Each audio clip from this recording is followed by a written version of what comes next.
Stop. Are you still using I am excited when you really mean I am excited?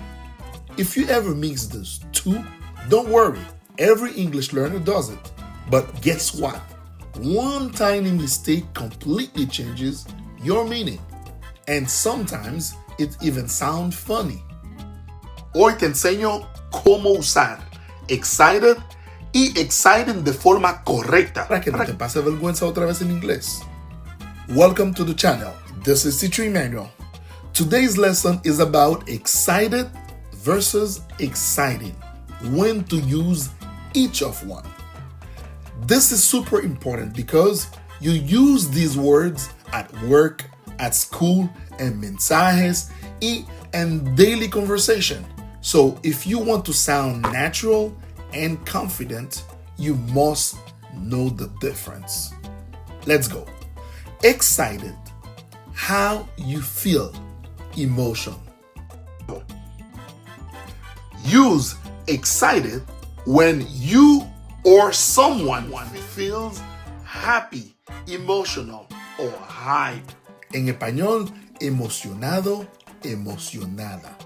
Example, I am excited for the weekend. She is excited to start her new job. Estamos excited de aprender inglés, Spanglish. Now, exciting. Something that makes you feel excited.